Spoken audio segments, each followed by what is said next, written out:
ऐसे घर में जन्म लिया, संघर्ष किया, मेहनत किया, बम्बई जैसे शहर गया, मेहनत मजदूरी करके अपना मुकाम को हासिल किया। जब मैं बिहार आया मैंने देखा कि लोग चाहते में घर बनाने के लिए सोच रहा है, लेकिन हमारे लोगों के लिए इस धरती पर रहने के लिए घर नहीं है। फिर मैंने बम्बई के ऐशोआराम जिंदगी को छोड़कर अपने समाज के हक अधिकार के लिए मैं लड़ाई लड़ने लगा। और लड़ाई लड़ते लड़ते आपने देखा 2020 में बिहार में हमने 4 विधायक बनाया और बिहार को बता दिया तब निषाद का बेटा सिर्फ मछली नहीं मारता है, विधायक भी बना सकता है। हमने बिहार को बताया और हमारे सहयोग से बिहार में सरकार बना। अगर हम समर्थन नहीं देते तो बिहार में नीतीश कुमार का सरकार नहीं बनता और नीतीश जी मुख्यमंत्री नहीं बनते। हमने उनको मुख्यमंत्री बनाया, हम मंत्री बने, अपने समाज के हक अधिकार के लिए हम काम कर रहे थे, हम आवाज उठा रहे थे। तो मोदी जी के इस नजर में एक मल्ला का बेटा गुनहगार है। क्या बताइए आप लोग कि अपने समाज के हक अधिकार के लिए लड़ाई लड़ना क्या मैं गुनाह कर रहा हूं? ये कोई गुनाह है क्या? हर व्यक्ति का कर्तव्य है अपने परिवार के लिए, अपने समाज के लिए, अपने राज्य के लिए, अपने गांव के लिए लड़ाई लड़ना। साथियों, अगर हम लड़ रहे तो कौन गुनाह किए? तो आपने देखा कि हमारे विधायक को खरीद लिया, हमको सरकार से बाहर कर दिया। तो इसलिए साथियों, ये सरकार आपका नहीं है, ये अडानी अंबानी का सरकार है। ये गरीब का बेटा को सर उठा के जीना नहीं देना चाहता है। आपने देखा अभी 4 दिन पहले हमने मोदी जी को आईना दिखाया, हमारा सुरक्षा वापस ले लिया। अरे हम लोग सुरक्षा वापस लिए, हम डर जाएंगे? हम बिहार में निषाद मल्ला का बेटा है, हम गुजराती से डरने वाले नहीं है, मजबूती से लड़ाई लड़ेंगे। दशरथ मांझी ने कहा था जब तक तोड़ेंगे नहीं तब तक छोड़ेंगे नहीं। एक मल्ला का बेटा मेरे वाला है, जब तक भाजपा को घमंड को तोड़ेंगे नहीं तब तक छोड़ेंगे नहीं। इसलिए साथियों, आज हम लोग आदरणीय लालू प्रसाद जी के विचारधारा पे चल रहे हैं और अभी जो चुनाव हो रहा है, अगर आज बिहार में हर जिला में, हर लोकसभा में निषाद का बेटा मजबूती से खड़ा हो जाएंगे, फिर लालू जी ने हमको सम्मान दिया। आज भाजपा तो हमको खत्म कर दिया था, हमारे पार्टी को तोड़ दिया, हमारे विधायक को ले लिया, हमारा चुनाव चिन्ह छुड़वा दिया, हमारे पार्टी को खत्म करवा रहा था। लेकिन हमने लड़ाई लड़कर पार्टी को बचा लिया और उसके बाद हमने आदरणीय लालू प्रसाद जी के विचारधारा पर चलने का निर्णय लिया और आज छोटे भाई तेजस्वी जी के साथ मजबूती से खड़ा है। साथियों, जिसके लिए साथियों एक एक निषाद का बेटा, अगर आप अपने आने वाला पीढ़ी को सर उठा के जिलाना चाहते हैं तो अभी ये समय है। 10 सालों से आपने संघर्ष किया है, अभी आलोक भाई के लिए एक एक गांव में, एक एक जगह पे टेलीफोन कीजिए, एक एक जगह जाइए और मजबूती से काम कीजिए। ये जो यहाँ का जो सांसद है ना, उसको भी कम नहीं है पार्टी तोड़वाने में, विधायक को खरीदने में, अभी वायु सुरक्षा वापस करने में, उसको सूद समेत वापसी करना, उसको सूद समेत उनको वापस करना है। साथियों, सूद समेत वापस करना है। तो क्या आप लोग तैयार है ना? तो इसलिए साथियों, आज देखिए मोदी जी 2014 में आए, क्या कहे कि हम आपके अच्छे दिन ले आएंगे। आप और हम इंतजार कर रहे थे क्या कहाँ गए अच्छे दिन। उन्होंने क्या कहा था देश के युवा से कि हम आपको हर साल 2 करोड़ नौकरी देंगे, किसान का आय दोगुनी करेंगे, हर गरीब का पक्का मकान बना के देंगे। तो इसलिए साथियों, विदेश से काला धन लाएंगे और आपके खाता में दे देंगे। ये सरकार बताइए, जो देश का प्रधानमंत्री हो वो अपने नागरिक से झूठ बोले, वो कैसा प्रधानमंत्री, वो कैसा राजा जो अपने लोगों से झूठ बोले सिर्फ सत्ता पाने के लिए। तो साथियों, इसको सिर्फ सत्ता में रहना है, आपके हक अधिकार के लिए लड़ाई नहीं लड़ना। ये भाजपा कौन है? इसके पर्दे के पीछे कौन है? इसके पर्दे के पीछे वही आरएसएस है। जो आरएसएस है आपके हाथ से पानी नहीं पीना चाहता है, आपको साथ में बैठाना नहीं चाहता है। वो आज आपका वोट लेगा और दिल्ली में आपका सिफारिश करेगा, कभी नहीं करेगा। जो आपका एक आध हाथ में से पानी जो नहीं पी सकता, वो आपके लिए क्या लड़ाई लड़ेगा साथियों। इसलिए साथियों, आप जनता मालिक है, ये मोदी जी मालिक नहीं है देश का। ये मोदी जी जो है वो जनता का सेवक है, लेकिन वो अपने आप को मालिक सहसा हिटलर समझने लगा है। आज उसके सामने में अगर कोई आवाज उठाता है तो उसको आवाज दबाने की कोशिश करता है। साथियों, बताइए लोकतंत्र कहाँ है? 2 मुख्यमंत्री को जेल डाल दिया गया। आज हम अपने हक अधिकार के लिए लड़ाई लड़ रहे थे, यूपी में जाके चुनाव लड़ा,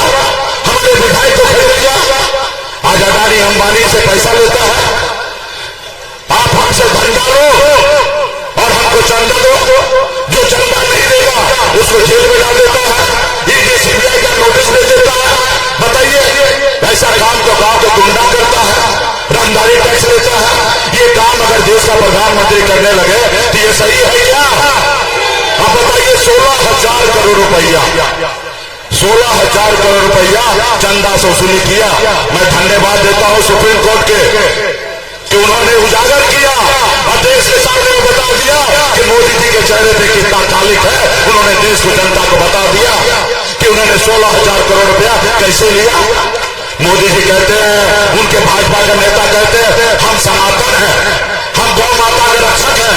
और आप सभी ने देखा होगा 250 करोड़ रुपया जहां पे गौ को कटता है सेलेक्टर में दीप बंदी जो होता है उससे 250 करोड़ रुपया लिया गया। ये है मोदी जी का चरित्र। तो इसलिए साथियों मजबूती से लड़ाई लड़ना है।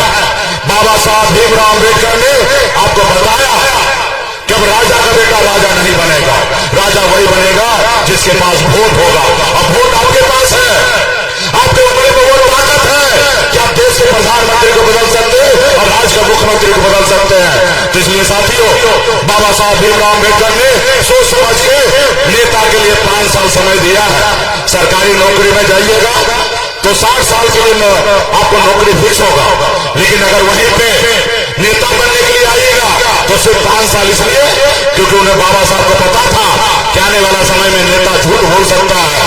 तो जो नेता झूठ बोले तो आप जनता मालिक है, आपके पास उंगली में इतना ताकत है, कुछ सरकार को बदल दीजिए साथियों, बदल दीजिए। आपने 5 साल में देखा मोदी जी को, फिर आपने बोला दूसरी बार देख लेते हैं, लेकिन परिणाम क्या मिला? आज मोदी जी 75 साल के हो गए और देश की जनता से मौका मांग रहे हैं कि हमको एक बार और मौका दीजिए, हम देश का सेवा करना चाहते हैं। और वहीं पे मोदी जी ने एक अग्निवीर योजना लाई। अग्निवीर योजना में क्या है? 18 साल में आइए और 22 साल में रिटायरमेंट, यानी कि आप शादी से पहले रिटायर हो जाइए, मोच आने से पहले रिटायर हो जाइए। और लेकिन मोदी जी को 75 साल में सेवा करना, अब बताइए कैसे मोदी जी को बदलना है साथियों। तो इसलिए साथियों पार्टी के एक नेता से आग्रह करेंगे कि गांव में इधर उधर जहां पे भी आपके रिश्तेदार हैं वहां टेलीफोन कीजिए और बताइए कि आपको क्या करना चाहिए, सामाजिक न्याय के लिए कैसे लड़ाई लड़ना है। हमको पता चल रहा है कि यहाँ का जो लोग है जो चुनाव लड़ रहा है वो धनबल वाला है, माल है, वो दिल्ली बम्बई सब जगह से इकट्ठा कर रहा है और गांव में बांटने का काम कर रहा है। ये पैसा भी आप ही का है, वो किसी उसका पैसा नहीं है, वो आप ही का पैसा है। जो दे रहा है ना तो चुपचाप रख लीजिए, उसमें कोई टेंशन नहीं लेना है। और जब ईवीएम मशीन में जाइएगा वोट गिराने के लिए तभी तो आप अकेले रहते हैं, और जब अकेले रहते हैं तो आप दिल पे हाथ दीजिए और सोचिए कि देश का भला किसमें है, हमारे क्षेत्र का जनता का भला किसमें है।